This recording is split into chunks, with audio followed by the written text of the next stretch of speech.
Dimulai dari sini, saya merasa bahwa sukses bukan lagi cuma sekedar angan-angan.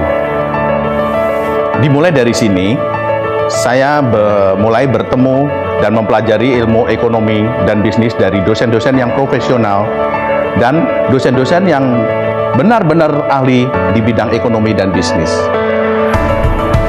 Dimulai dari sini, saya diajarkan bagaimana menjadi seorang pebisnis yang handal dan terampil. Dimulai dari sini, saya mulai mengerti bagaimana merencanakan sebuah plan agar dapat direalisasikan dengan baik.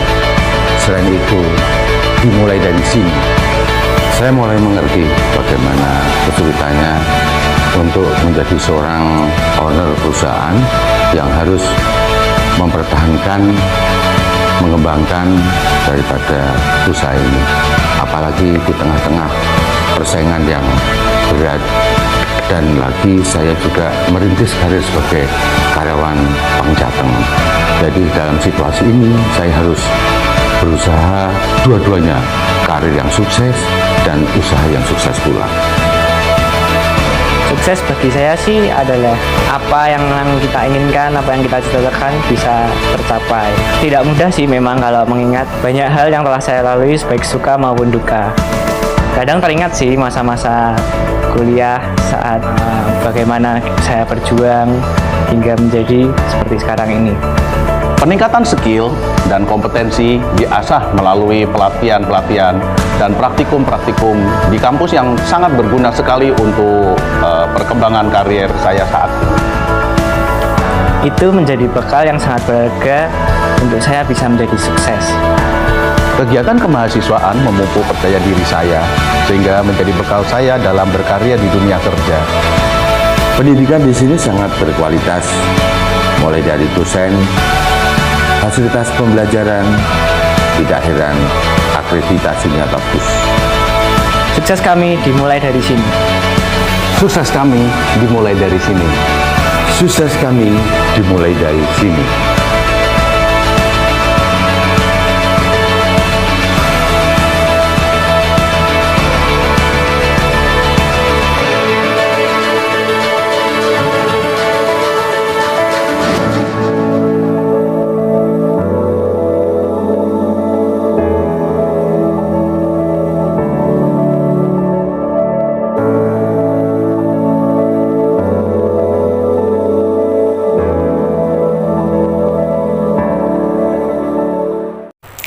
Assalamualaikum warahmatullahi wabarakatuh.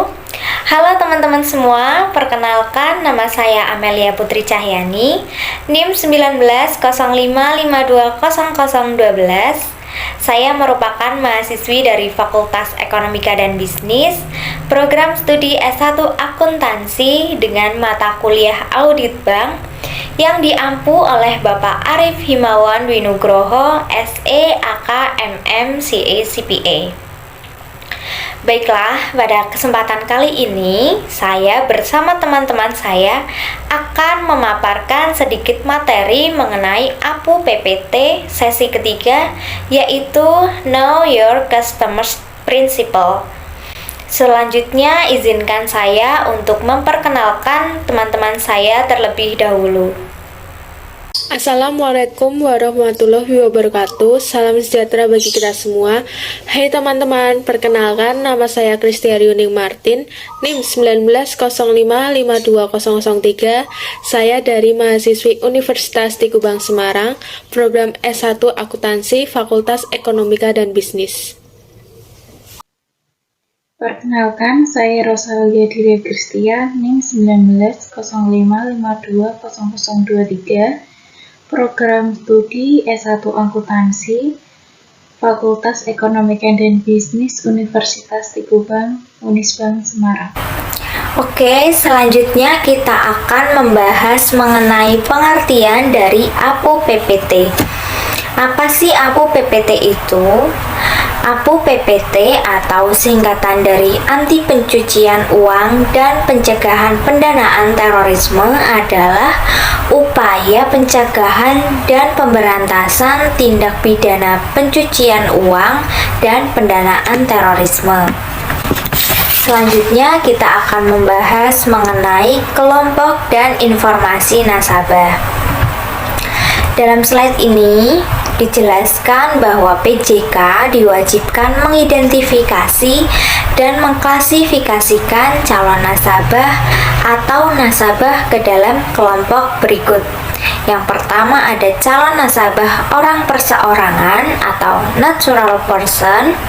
Selanjutnya ada calon nasabah korporasi, dan yang terakhir calon nasabah perikatan lainnya atau legal arrangement.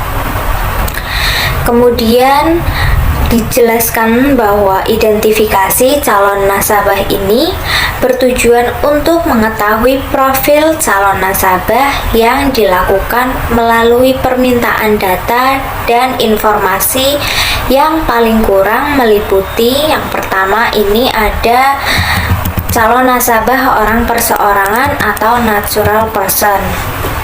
Memuat diantaranya yang pertama ada identitas. Identitas sendiri memuat nama lengkap termasuk nama atau alias jika ada. Selanjutnya nomor dokumen identitas. Yang ketiga alamat tempat tinggal sesuai dokumen identitas dan alamat teman tinggal lain jika ada. Kemudian yang keempat tempat dan tanggal lahir. Kelima, kewarganegaraan. 6, pekerjaan. 7, alamat dan nomor telepon tempat kerja jika ada. 8, jenis kelamin. Dan yang ke-9, status perkawinan. Untuk poin yang kedua, ada identitas pemilik manfaat atau beneficial owner jika ada. Selanjutnya yang ketiga, sumber dana. Keempat, penghasilan rata-rata per tahun. Dan yang terakhir, maksud dan tujuan hubungan usaha atau transaksi yang akan dilakukan oleh calon nasabah. Selanjutnya bagi calon nasabah korporasi, yang pertama memuat nama, kedua nomor izin dari instansi yang berwenang, 3, bidang usaha atau kegiatan, 4, alamat kedudukan, 5, tempat dan tanggal pendirian, 6, bentuk badan hukum atau badan usaha, 7, identitas pemilik manfaat atau beneficial owner apabila calon nasabah memiliki pemilik manfaat. Yang ke-8, sumber dana serta maksud dan tujuan hubungan usaha atau transaksi yang akan dilakukan oleh calon nasabah. Selanjutnya bagi calon nasabah perikatan lainnya atau legal arrangement. Yang pertama ada nama, kedua nomor izin dari instansi yang berwenang, 3, alamat kedudukan, 4, bentuk perikatan, 5, identitas pemilik manfaat apabila calon nasabah memiliki pemilik manfaat, 6, sumber dana, serta yang ke-7, maksud dan tujuan hubungan usaha atau transaksi yang akan dilakukan oleh calon nasabah. Dalam rangka melakukan hubungan transaksi usaha dengan calon nasabah, penyedia jasa keuangan diwajibkan yang pertama melakukan identifikasi calon nasabah untuk mengetahui profil calon nasabah. Dan yang kedua, melakukan verifikasi atas informasi dan dokumen pendukung calon nasabah. Berikutnya materi mengenai transaksi WIC atau walk-in customers. Berkaitan dengan transaksi WIC, sebelum melakukan transaksi dengan WIC, PJK di sektor perbankan dan PJK di sektor pasar modal diwajibkan untuk meminta yang pertama seluruh informasi bagi WIC orang perseorangan atau natural person, korporasi maupun perikatan lainnya atau legal arrangement yang melakukan transaksi paling sedikit atau yang nilainya setara baik yang dilakukan dalam satu kali maupun beberapa kali transaksi dalam satu hari kerja. Berikutnya, informasi bagi WIC orang perseorangan atau natural person yang melakukan transaksi kurang dari 100 juta rupiah atau nilai yang setara. Yang ketiga, informasi WIC untuk korporasi yang melakukan transaksi kurang dari 100 juta rupiah atau nilai yang setara. Dan yang terakhir, untuk informasi bagi WIC perikatan lainnya atau legal arrangement yang melakukan transaksi kurang dari 100 juta rupiah atau nilai yang setara. Pada slide ini dijelaskan bahwa calon nasabah orang perseorangan atau natural person dan WIC, informasi wajib didukung dengan dokumen identitas calon nasabah dan spesimen tanda tangan. Kemudian untuk calon nasabah korporasi berupa perusahaan, informasi wajib didukung dengan dokumen identitas perusahaan antara lain. Untuk yang pertama ada perusahaan yang tergolong usaha mikro dan usaha kecil. Untuk calon nasabah korporasi berupa perusahaan yang tergolong usaha mikro dan usaha kecil ditambah dengan yang pertama ada spesimen tanda tangan dan kuasa kepada pihak yang ditunjuk mempunyai wewenang bertindak untuk dan atas nama perusahaan dalam melakukan hubungan usaha dengan PJK. Kemudian, kartu NPWP bagi nasabah yang diwajibkan untuk memiliki NPWP sesuai dengan ketentuan peraturan perundang-undangan. Dan yang ketiga, surat izin tempat usaha atau dokumen lain yang dipersyaratkan oleh instansi yang berwenang.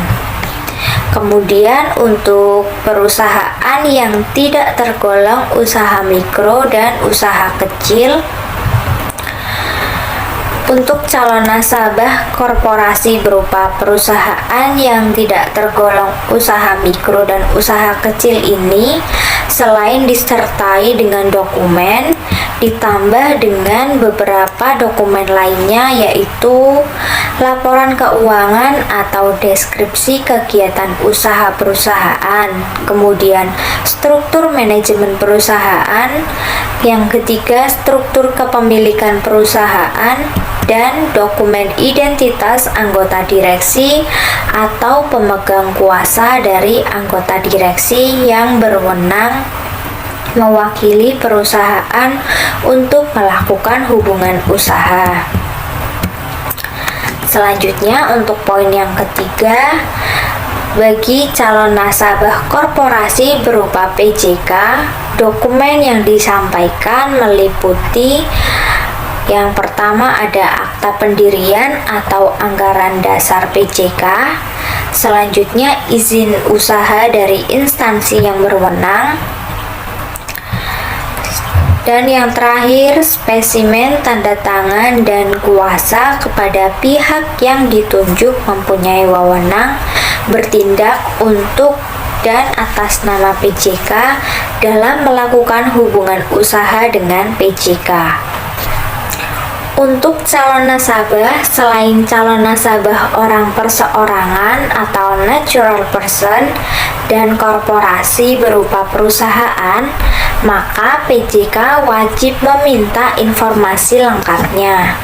Kemudian, PJK wajib meminta dokumen pendukung informasi untuk calon nasabah. Yang pertama ada calon nasabah korporasi berupa yayasan, kemudian calon nasabah korporasi selain perusahaan dan yayasan baik yang merupakan badan hukum maupun bukan badan hukum. Selanjutnya yaitu calon nasabah berupa perikatan lainnya atau legal arrangement. Saya akan menjelaskan mengenai untuk calon nasabah korporasi yang berupa yayasan. Ini memuat beberapa hal. Yang pertama ada izin dari kegiatan yayasan, kemudian deskripsi kegiatan yayasan, struktur dan nama pengurus yayasan, dan dokumen identitas anggota pengurus atau pemegang kuasa dari anggota pengurus yang berwenang mewakili yayasan untuk melakukan hubungan usaha dengan PJK. Kemudian untuk yang kedua, bagi calon nasabah korporasi selain perusahaan dan yayasan baik yang merupakan badan hukum maupun bukan badan hukum. Yang pertama yaitu bukti izin dari instansi yang berwenang, kemudian nama korporasi, serta akta pendirian dan atau anggaran dasar dan anggaran rumah tangga atau ADART. Dan yang terakhir ada dokumen identitas pihak yang berwenang mewakili korporasi dalam melakukan hubungan usaha dengan PJK. Untuk poin yang ketiga yaitu calon nasabah berupa perikatan lainnya atau legal arrangement. Yang pertama, bukti pendaftaran pada instansi yang berwenang. Kemudian, nama perikatan. Ketiga, ada akta pendirian dan atau anggaran dasar dan anggaran rumah tangga atau ADART-nya jika ada, dan dokumen identitas pihak yang berwenang mewakili perikatan lainnya atau legal arrangement dalam melakukan hubungan usaha dengan PJK. Oke, selanjutnya yaitu calon nasabah berupa lembaga negara, instansi pemerintah, lembaga internasional, dan perwakilan negara asing. PJK diwajibkan meminta informasi mengenai nama dan alamat kedudukan lembaga atau instansi atau perwakilannya tersebut. Kemudian, informasi tersebut wajib didukung dengan dokumen, di antaranya surat penunjukan bagi pihak yang berwenang mewakili lembaga, instansi atau perwakilan dalam melakukan hubungan usaha, dan spesimen tanda tangan pihak yang berwenang mewakili lembaga, instansi atau perwakilan dalam melakukan hubungan usaha. Nah, selanjutnya kita akan membahas mengenai kewajiban PJK. Kewajiban ini memuat 8 hal yang perlu diperhatikan. Baiklah, untuk yang pertama, PJK wajib melakukan verifikasi atas informasi dan dokumen pendukung calon nasabah berdasarkan dokumen dan atau sumber informasi lainnya yang dapat dipercaya dan independen, serta memastikan bahwa data tersebut adalah data terkini. Yang kedua, PJK wajib melakukan verifikasi bahwa pihak yang bertindak untuk dan atas nama nasabah telah mendapatkan otorisasi dari nasabah dan melakukan identifikasi dan verifikasi terhadap identitas dari pihak tersebut. Kemudian yang ketiga, verifikasi wajib didasarkan pada risiko pencucian uang dan atau pendanaan terorisme yang telah diidentifikasi berdasarkan penilaian risiko yang dilakukan oleh PJK dan wajib memenuhi ketentuan dalam peraturan Otoritas Jasa Keuangan.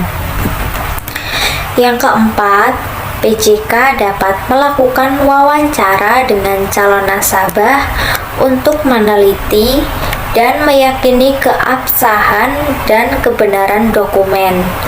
Dalam hal terdapat keraguan atas data, informasi, dan atau dokumen pendukung lainnya yang diterima.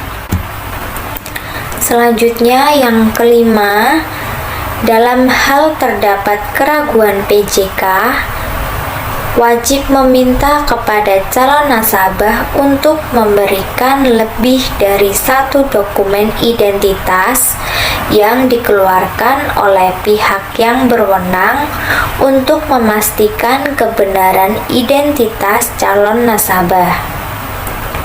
PJK wajib menyelesaikan proses verifikasi identitas atas calon nasabah dan atau pemilik manfaat beneficial owner apabila calon nasabah memiliki manfaat sebelum membuka hubungan usaha dengan calon nasabah atau dengan melakukan transaksi dengan WIC.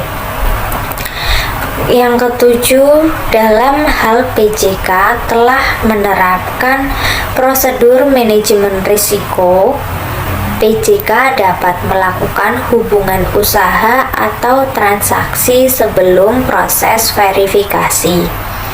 Dan yang terakhir atau poin yang ke-8, diselesaikan sesegera mungkin setelah terjadinya hubungan usaha nasabah dengan PJK dengan memperhatikan bahwa risiko pencucian uang dan pendanaan terorisme dapat dilakukan atau dikelola secara efektif dan bahwa proses pertemuan langsung ini tidak mengganggu kegiatan usaha secara normal. Dari 8 poin kewajiban PJK tadi, dapat disimpulkan bahwa PJK diwajibkan memahami profil, maksud, dan tujuan hubungan usaha dan transaksi yang akan dilakukan nasabah dan pemilik manfaat atau beneficial owner melalui identifikasi dan verifikasi. Materi yang selanjutnya akan dilanjutkan oleh teman saya Rosalia Dira. Selanjutnya, kita akan membahas mengenai identifikasi dan verifikasi pemilik manfaat atau beneficial owner. PJK wajib memastikan calon nasabah yang membuka hubungan usaha bertindak untuk diri sendiri atau untuk pemilik manfaat atau beneficial owner. PJK juga wajib melakukan CDD atau Customer Due Diligence terhadap pemilik manfaat atau beneficial owner dalam hal calon nasabah bertindak untuk kepentingan pemilik manfaat atau beneficial owner. Namun, CDD ini tidak berlaku bagi calon nasabah atau WIK yang memiliki tingkat risiko rendah.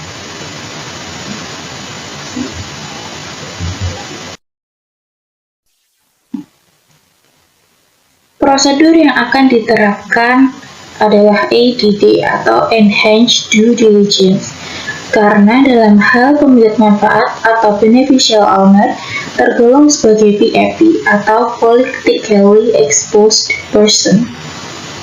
Perbedaan tingkat risiko antara calon nasabah dengan pemilik manfaat atau beneficial owner, penerapan CDD dilakukan dengan mengikuti tingkat risiko yang lebih tinggi.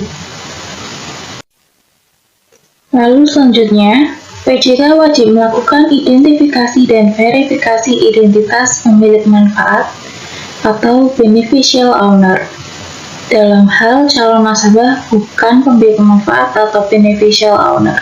Antara lain, yang pertama, bagi pemilik manfaat atau beneficial owner dari nasabah perseorangan atau natural person, berupa yang pertama, informasi dan dokumen identitas. Yang kedua, hubungan hukum antara calon nasabah atau WIK dengan pemilik manfaat atau beneficial owner yang ditunjukkan dengan surat penugasan, surat perjanjian, surat kuasa, atau bentuk lainnya. Yang ketiga, pernyataan dari calon nasabah atau WIK mengenai kebenaran identitas maupun sumber dana dari pemilik manfaat atau beneficial owner. Dan yang terakhir, pernyataan dari pemilik manfaat atau beneficial owner bahwa yang bersangkutan adalah pemilik sebenarnya dari dana calon nasabah atau WIK. Lalu yang kedua, bagi beneficial owner atau pemilik manfaat dari nasabah korporasi berupa yang pertama, informasi atau dokumen identitas. Yang kedua, hubungan hukum antara calon nasabah WIK dengan pemilik manfaat atau beneficial owner yang ditunjukkan dengan surat penugasan, surat perjanjian, surat kuasa, atau bentuk lainnya. Yang ketiga, terdapat dokumen dan atau informasi identitas orang perseorangan atau natural person. Jika ada yang menjadi pemilik atau pengendali akhir dari korporasi. Yang keempat, pernyataan dari calon nasabah atau WIK mengenai kebenaran identitas maupun sumber dana dari pemilik manfaat atau beneficial owner. Dan yang kelima, pernyataan dari pemilik manfaat atau beneficial owner bahwa yang bersangkutan adalah pemilik sebenarnya dari dana calon nasabah WIK. Lalu yang ketiga, terdapat bagi beneficial owner atau pemilik manfaat dari perikatan lainnya atau legal arrangement berbentuk trust berupa yang pertama, identitas penitip harta atau settlor. Yang kedua, identitas penerima dan pengelola harta atau trustee. Yang ketiga, identitas penjamin atau protector. Ini jika ada.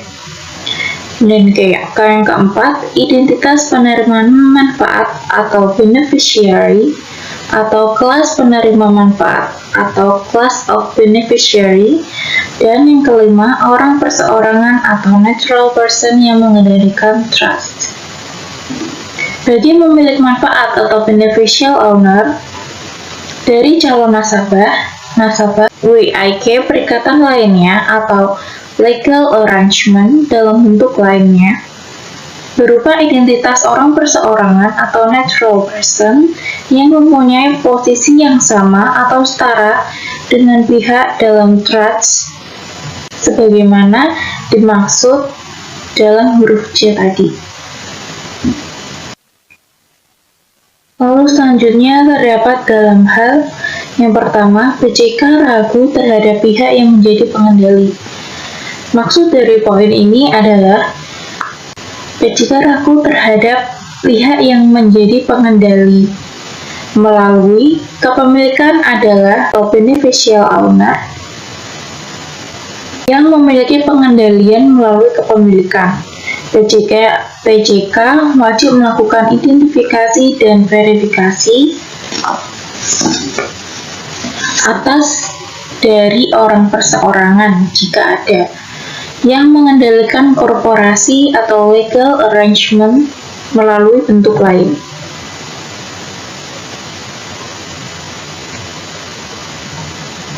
Lalu yang kedua, terdapat tidak ada perseorangan. Maksud dari poin ini adalah tidak ada perseorangan yang teridentifikasi sebagai pemilik manfaat atau beneficial owner. PJK wajib melakukan identifikasi dan verifikasi atas identitas dari orang perseorangan atau natural person yang relevan, yang memegang posisi sebagai direksi atau yang dibersamakan dengan jabatan tersebut. Lalu yang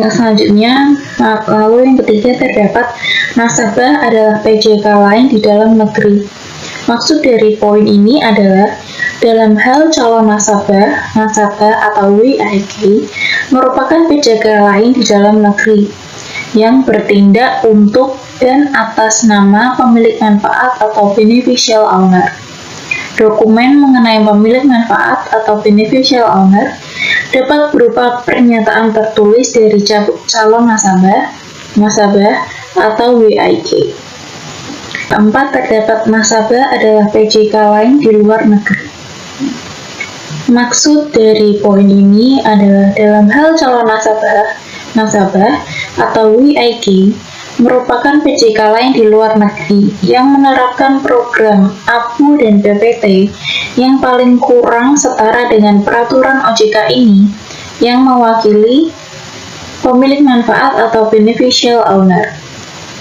Maka dokumen mengenai pemilik manfaat atau beneficial owner berupa pernyataan tertulis dari PJK di luar negeri bahwa identitas pemilik manfaat atau beneficial owner telah dilakukan verifikasi oleh PJK di luar negeri tersebut. Lalu selanjutnya, yang nomor 5 terdapat penerapan program APU PPT.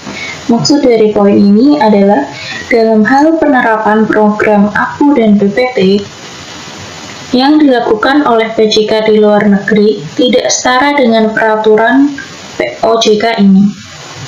PJK dimaksud wajib menerapkan program APU PPT berdasarkan peraturan OJK ini.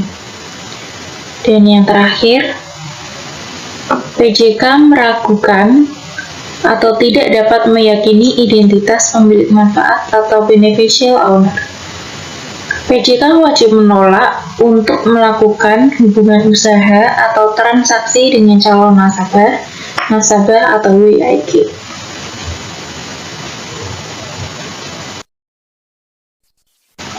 Lalu terdapat kewajiban penyampaian dokumen dan atau informasi identitas pemilik atau pengendali akhir pemilik manfaat atau beneficial owner tidak berlaku bagi beneficial owner yang berupa yang pertama, lembaga negara atau instansi pemerintah. Yang kedua, perusahaan yang mayoritas sahamnya dimiliki oleh negara. Atau yang ketiga, perusahaan publik atau emiten.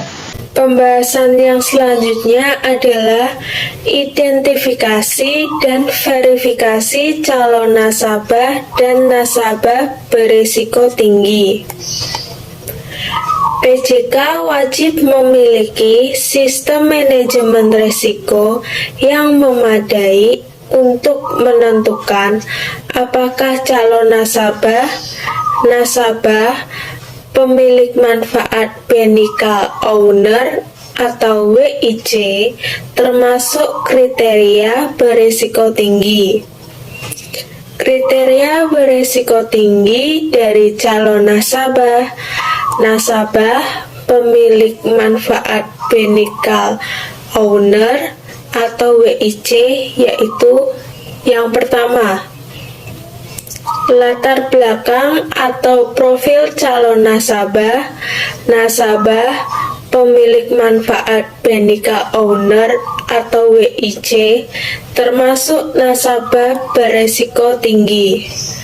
Yang kedua, produk sektor jasa keuangan yang beresiko tinggi untuk digunakan sebagai sarana pencucian uang atau pendanaan terorisme. Yang ketiga, transaksi dengan pihak yang berasal dari negara berisiko tinggi. Yang keempat, transaksi tidak sesuai dengan profil. Yang kelima, termasuk dalam kategori PEP. Yang keenam, bidang usaha calon nasabah, pemilik manfaat beneficial owner atau WIC termasuk usaha beresiko tinggi. Yang ketujuh, negara atau teori asal domisili yang dilakukan transaksi oleh calon nasabah, nasabah, pemilik manfaat atau beneficial owner atau WIC, termasuk negara beresiko tinggi. Yang kedelapan, tercantumnya calon nasabah, pemilik manfaat beneficial owner atau WIC, termasuk ke dalam daftar terduga teroris dan organisasi terorisme. Yang kesembilan, transaksi yang dilakukan calon nasabah, pemilik manfaat beneficial owner atau WIC diduga terkait dengan tindak pidana di sektor jasa keuangan, tindak pidana pencucian uang, atau tindak pidana pendanaan terorisme. Maka dari itu, PJK wajib melakukan penilaian untuk menentukan apakah calon nasabah, pemilik manfaat beneficial owner atau WIC termasuk ke dalam PEP.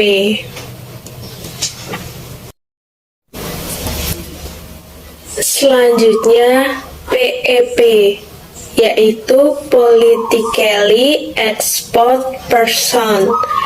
PEP asing dan domestik adalah orang yang diberi kewenangan untuk melakukan fungsi penting oleh negara. Contohnya, yang pertama, kepala negara atau kepala pemerintahan. Yang kedua, politisi senior. Yang ketiga, pejabat pemerintahan senior. Yang keempat, pejabat militer atau pejabat di bidang penegakan hukum. Yang keempat, eksklusif senior pada perusahaan yang dimiliki oleh negara. Yang kelima, pejabat penting dalam partai politik. PEP sendiri juga yang diberi kewenangan untuk melaksanakan fungsi penting oleh organisasi internasional. Contohnya yaitu yang pertama, senior manager yang meliputi antara lain direktur. Yang kedua, deputi direktur.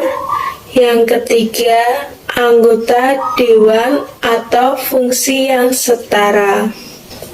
Selanjutnya, pembahasan yang akan saya bahas yaitu PJK wajib memenuhi beberapa ketentuan kepada PEP.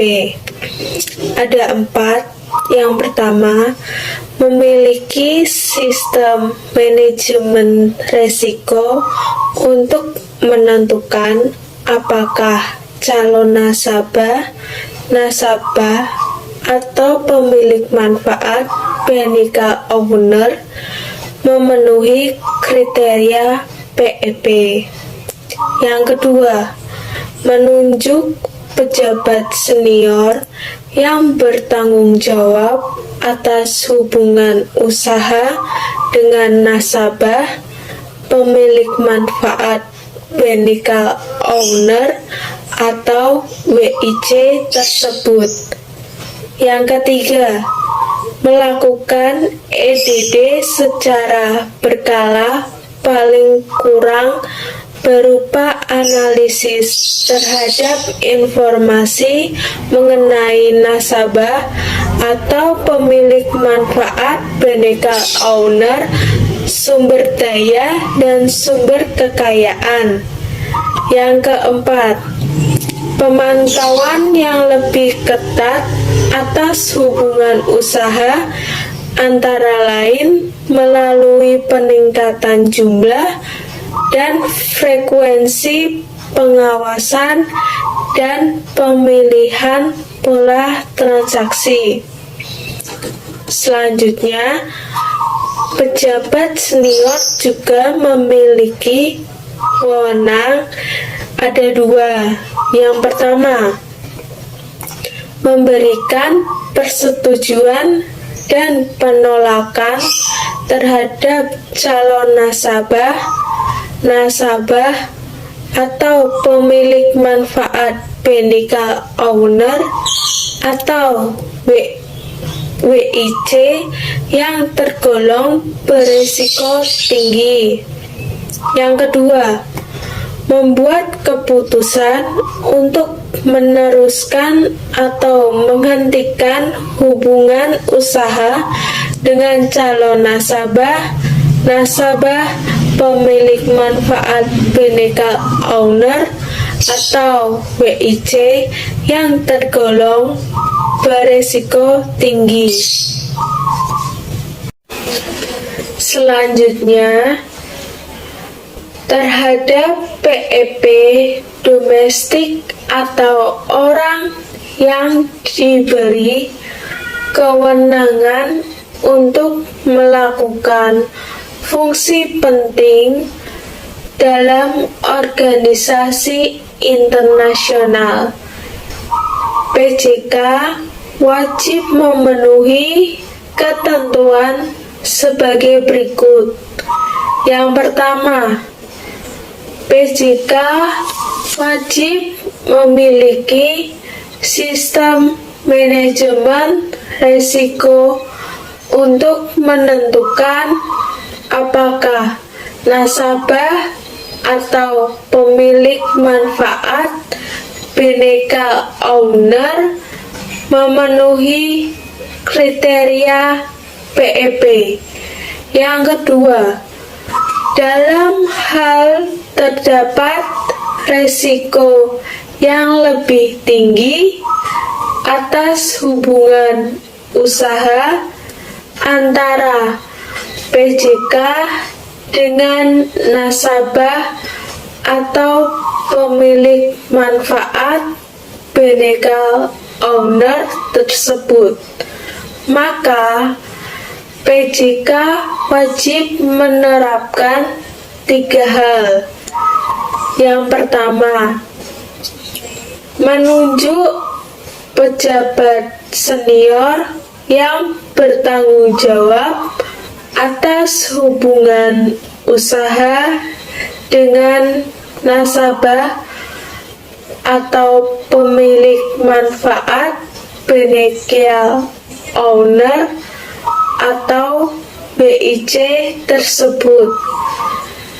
Hal yang kedua adalah menentukan EDD secara berkala, paling kurang berupa analisis terhadap informasi mengenai nasabah atau pemilik manfaat beneficial owner atau dari sumber dana dan dari sumber kekayaannya. Hal yang ketiga, pemantauan yang lebih ketat atas hubungan usaha antara lain melalui peningkatan jumlah dan frekuensi pengawasan dan pemilihan pola transaksi. Calon nasabah atau pemilik manfaat beneficial owner atau WIC yang memenuhi kriteria berisiko tinggi dibuat dalam daftar tersendiri. Dalam hal PJK melakukan hubungan usaha dengan nasabah atau melakukan transaksi yang berasal dari negara beresiko tinggi yang dipublikasikan oleh FATF untuk dilakukan langkah pencegahan, maka PJK wajib melakukan EDD dengan meminta konfirmasi dan klarifikasi kepada otoritas terkait. Selanjutnya, pengkelompokan calon nasabah dan nasabah yang berdasarkan dari tingkat resikonya. PJK mengkelompokkan calon nasabah dan nasabah berdasarkan analisis yang paling kurang meliputi yang pertama, identitas nasabah. Yang kedua, lokasi usaha bagi nasabah perusahaan. Yang ketiga, profil nasabah. Yang keempat, frekuensi transaksi. Yang kelima, kegiatan usaha nasabah. Yang keenam, struktur kepemilikan bagi nasabah perusahaan. Yang ketujuh, produk jasa dan jaringan distribusi yang digunakan oleh nasabah. Yang kedelapan, informasi lainnya yang dapat digunakan untuk mengukur tingkat risiko nasabah. Sebelum saya menutup presentasi kali ini, ada satu motivasi dari kelompok kami. Makin sulit sebuah perjuangan, makin indah suatu kemenangan. Sekian dari presentasi kami. Maaf apabila ada kesalahan dan kekurangan dari presentasi ini, dan semoga video pembelajaran ini bermanfaat bagi teman-teman semua. Terima kasih. Waalaikumsalam warahmatullahi wabarakatuh.